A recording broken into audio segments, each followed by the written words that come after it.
نحمده ونصلي على رسوله الكريم أما بعد فأعوذ بالله من الشيطان الرجيم بسم الله الرحمن الرحيم رب اشرح لي صدري ويسر لي أمري واحلل عقدة من لساني يفقهوا قولي۔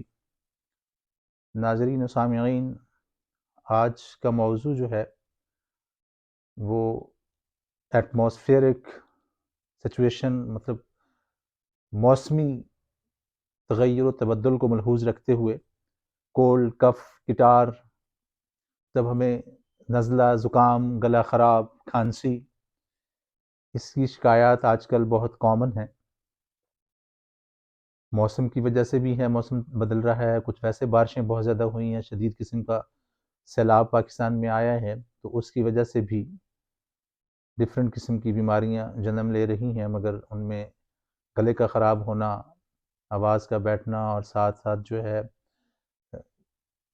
گلے میں درد کا ہونا، زکام، کھانسی، یہ کیفیات سے عوام دوچار ہو رہی ہے۔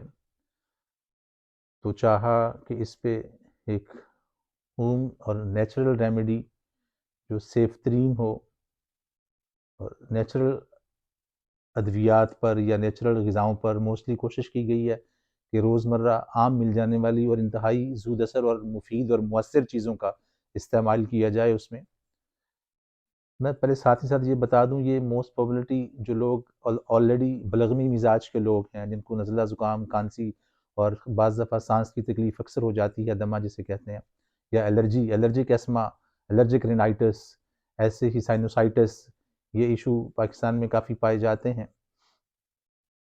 تو ایسی صورت میں کوشش کریں کہ غذا ایک وقت کی سکپ کر دیں، کھانا صبح و شام کھائیں، جو روزے والی کیفیت ہوتی ہے۔ اسی پہ بات یاد آ گئی، آقا دو جہاں صلی اللہ علیہ وآلہ وسلم نے ارشاد فرمایا کہ روزہ، مسواک اور صوم، روزہ صوم کو ہی کہتے ہیں، تلاوت قرآن تیسری چیز۔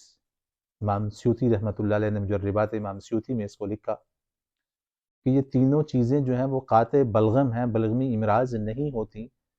جو لوگ مسواک کے عادی ہیں، صبح و شام رات کو سوتے ہوئے مسواک کر کے سوتے ہیں، صبح ہر نماز کے ساتھ بھی کوشش کرتے ہیں مسواک کی، تو ایسے ہی دوسری چیز تلاوت قرآن کی عادت اپنائیں، صبح شام جتنا مل جائے، 1 رکوع 2 رکوع پاؤ قرآن پاک پڑھیں۔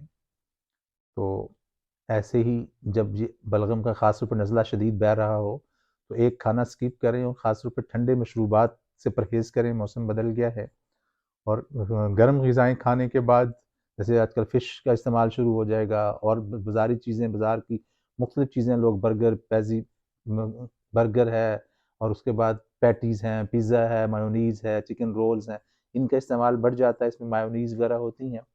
تو اس قسم کی چکنائیاں اور غیر معیاری کھانے سے قوت مدافعت کمزور پڑ جاتی ہے، اور نزلہ زکام کا اٹیک بھی بڑی جلدی ہوتا ہے۔ جن لوگوں کی آلریڈی قوت مدافعت کمزور ہے، کسی بڑی بیماری سے نکلے ہیں، یا وہ ان کے خاندان میں یا اس کے اپنے جسم میں موسمی تغیر و تبدل سے تحفظ کے لیے قوت مدافعت موجود نہیں ہے، یا وہ آلریڈی بلغمی مزاج رکھتا ہے، تو اسے چاہیے کہ تیز ٹھنڈے مشروبات ان سے پرہیز کریں، اور چائے، پہلے ٹھنڈا پانی پی لیا کھانے کے ساتھ ناشتے میں، اس کے بعد گرم گرم چائے پی لی، گلا اس سے فوراً خراب ہوتا ہے، اس سے پرہیز کریں۔ تو ایسے ہی کھانے کے بعد ٹھنڈا پانی نہ پئیں، کھانے کے آدھا پونا گھنٹے بعد جو ہے وہ تازہ پانی کا استعمال کریں، تو یہ اگر ٹھنڈا ہو بھی تو بہت معمولی ٹھنڈا ہو، زیادہ ٹھنڈا نہ ہو۔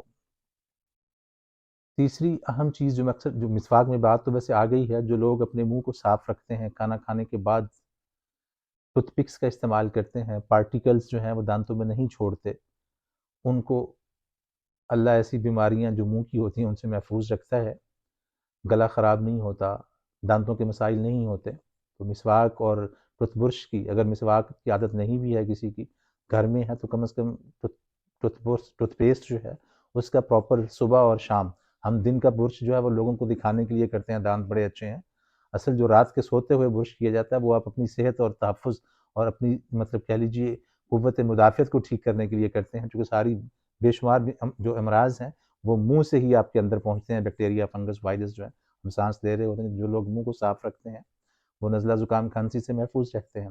اگر پھر بھی یہ قوت مدافعت کمزور ہے، سفر کر لیا یا کھانے پینے میں کہیں بد احتیاطی ہو ہی گئی ہے، یا کچھ سفر ایسا تھا اور اس دوران بارش ہو گئی، علاقہ بھی بدلا، تو اکثر زکام، فلو، گلا خراب اور کھانسی کی شکایات ہوتی ہیں. تو اس کے لیے ایک بہت ہی بہترین مجرب قسم کی کہہ لیجیے نسخہ میں بتائی دیتا ہوں. اس کو آپ گھر پہ بڑے آرام سے تیار کر سکتے ہیں. اس جوشاندے کو انتہائی افیکٹو، انتہائی مفید اور بے ضرر ہے. موسٹلی تمام مزاجوں کو سوٹ کرتا ہے. ہاں البتہ کمپلیکیشنز ہوں، کسی کو بیماری کی شدت اختیار کر جائے تو اس میں تو خیر طے ہے کہ خود مطلب سیلف ریمیڈیز پہ نہیں جانا چاہیے، سیلف میڈیکیشن نہیں کرنی چاہیے، فزیشین سے ہی رجوع کرنا چاہیے. تو میں وہ نسخہ بتائی دیتا ہوں. سب سے پہلے جو ہے آپ اس میں ملٹھی، گلائسرائزا گلیبرا کہتے ہیں اس کو، بڑی کامن ہے. چھلی ہوئی ملٹھی کا پاؤڈر جو ہے یا ہلکی کٹی ہوئی ملٹھی ہو، چھلکا اوپر سے جو اس کا براؤن سا ہوتا ہے وہ اتارا ہوا ہو، تو وہ 3 گرام ملٹھی، 5 گرام بھی لے سکتے ہیں. بہتر یہی ہے کہ آپ 5 گرام ملٹھی آپ لے لیں. ایک چھوٹی چمچی جو ہے وہ اچھی طرح ٹاپس اس کی بن جائے گی. تو ملٹھی کے بعد جو ہے وہ آپ گاوزبان، اونوسما بیکٹیٹم بیکٹیٹم کہتے ہیں اس کو، اونوسما بیکٹیٹم، مگر یہ اس کی ضرورت نہیں ہے چونکہ ہمارے ہاں تو گاوزبان، گل گاوزبان ذرا ایکسپینسو، کافی مہنگے ہو گئے ہیں. گاوزبان سبز رنگ کے پتے سے ہوتے ہیں، کانٹے چھوٹے چھوٹے کانٹے نما اس کے اوپر ابھار سا آ رہا ہوتا ہے. گڈ فار دا مطلب all type of phlegmatic system and lungs. یہ کارڈیک ٹونک بھی ہے، پھیپھڑوں کے لیے بھی ٹونک کے طور پہ استعمال ہوتا ہے. گلے، نزلہ زکام، کھانسی میں بھی انتہائی مؤثر اور مفید مطلب ہرب ہے یہ. تو گاوزبان جو ہے وہ بھی 3 گرام، تقریباً ایک چمچی کے قریب بنتے ہیں پتے، وہ اس میں ڈال دیے جائیں. ملٹھی ہو گئی، گاوزبان. اس کے بعد لسوڑیاں ہیں. تو لسوڑے یہ گم ہوتا ہے اس فروٹ کے اندر. ہمارے یہاں پاکستان میں اکثر یہ درخت لگتے ہیں، اس کے لسوڑے لوگ اس کا اچار بھی ڈالتے ہیں. لسوڑا بھی کہتے ہیں اس کو، لسوڑیاں بھی، لسوڑے بھی کہہ دیتے ہیں. بہت کامن ہے، فروٹ کے طور پہ لوگ اس کو استعمال کرتے ہیں. تو یہ خشک پنساری سے مل جاتا ہے. 15 سے 20 دانے جو ہیں، سپستان اس کو پرشین ورڈز میں یوز کرتے ہیں، مگر یہ کہ آپ لسوڑیاں کہیں گے، لسوڑے کہیں گے تو پنجاب میں آپ کو آرام سے وہ مل جائیں گے. لسوڑے یا لسوڑیاں چھوٹی چھوٹی جو ہیں 10-15 دانے اس کے ڈال دیں دھو کے. اس کے بعد آپ سونف، فینل، یہ تو بہت کامن گھر میں کچن میں پڑا ہوا ہوتا ہے، تو آدھی چمچی جو ہے وہ سونف کی ڈال دیں. اور لاسٹ جو بڑی اہم چیز ہے جس کے لوگ کست شیریں بھی، کٹ شیریں بھی کہہ رہے ہوتے ہیں، کست شیریں، ساسوریریا لیپا، تو اس کا استعمال جو ہے وہ بھی آپ 3 گرام جو ہے اس کے اندر ڈال دیں. ایک بڑا 1¼ کپ، مطلب کہہ لیجیے 1.25 کپ پانی جو ہے اس میں ان چیزوں کو ڈالیے. تو بلکہ 1.5 کپ لے لیں پانی تو بڑا ایزی ہوگا. اس کو ابالیں ہلکی آنچ پہ، ایسے برتن میں پکائیں جو ڈھانپا ہوا برتن ہو، ایئر ٹائٹ ہو. تو جب پانی تقریباً 1 کپ باقی رہ جائے تو اس کو نیچے اتار لیں، اس کو سٹین کر لیں، مطلب پن چھان لیں. اور پن لینے کے بعد گرم گرم جب یہ ہوگا تو اس کے اندر 1 چمچہ شہد پٹ کریں. اور اگر کوئی ڈائبیٹک بندہ ہے تو وہ پھر سدرا بیری والا شہد یوز کر لے، یا پھر کافی ساری شوگر فری آج کل سٹیویا پلانٹ شوگر بھی آ رہی ہے، وہ آدھی چمچی اس میں ایڈ کر لے. تو اس کو تھوڑی دیر ڈھانپ کے رکھ دیں. جب یہ تھوڑا لائٹ لیوک وارم، جسے ہم نیم گرم کہتے ہیں، تو اس کا 1 کپ جو ہے صبح نہار پئیں.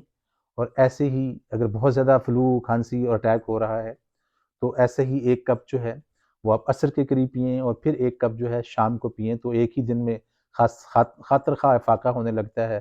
اینٹی بایوٹک تو لیتے ہی اکثر نزلہ سٹک ہو جاتا ہے، اور پھر اس کے بعد ویکنس بھی آتی ہے، پرابلم ہیڈک، سیویئر قسم کی ہیڈک سٹارٹ ہو جاتی ہے. اس میں ایسا نہیں ہوتا.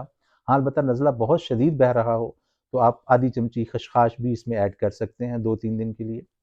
تو یہ 2-3 دن کے اندر ہی، بہت زیادہ اگر سیریس مسئلہ تو بعض دفعہ 5-7 دن بھی لینا پڑ جاتا ہے، مگر یہ 1-2 دن کے اندر ہی آپ کی شدت جو ہے اس کو ختم کر دیتا ہے. گلے کو بھی ٹھیک کرتا ہے، کھانسی کو بھی ٹھیک کر دیتا ہے. بہتا ہوا زکام ہو، چاہے گلے میں گرنے والا جسے ہم پوسٹ نیزل ڈرپ کیرا کہتے ہیں، اس پہ بھی اس کا اچھا رزلٹ ہے. میں اس میں اکثر تھوڑی سی پھر دارچینی کا اضافہ کیا کرتا ہوں، خاص طور پہ سردی میں، تو بڑی جلدی یہ پرانا نزلہ جو ہے اس کو بھی ختم کر دیتا ہے۔ تو یہ ہوم ریمیڈی ہے، آرام سے اس کو بڑے آرام سے گھر میں تیار کیا جا سکتا ہے، اور اس سے عوام جو ہے مستفید ہو سکتی ہے، چونکہ گاؤں میں دور دراز علاقوں میں آج کل تو سیلاب پھیلا ہوا ہے، تو اتنا ہر بندے کے پاس، بعض لوگ ویسے ہی دور ہوتے ہیں اور اس کیفیت میں وہ ہاسپٹل تک جا بھی نہیں سکتا ہوتا، اسے وہاں علاقے میں کوئی اچھا ہربل فزیشین بھی بعض دفعہ نہیں مل رہا، تو اس لیے یہ ہوم ریمیڈی جو ہے وہ میں نے عرض کی ہے۔ تو دعا ہے اللہ ہمیں قدرتی چیزوں کو اپنانے کی توفیق عطا فرمائے۔ وآخر دعوانا ان الحمد للہ رب العالمین۔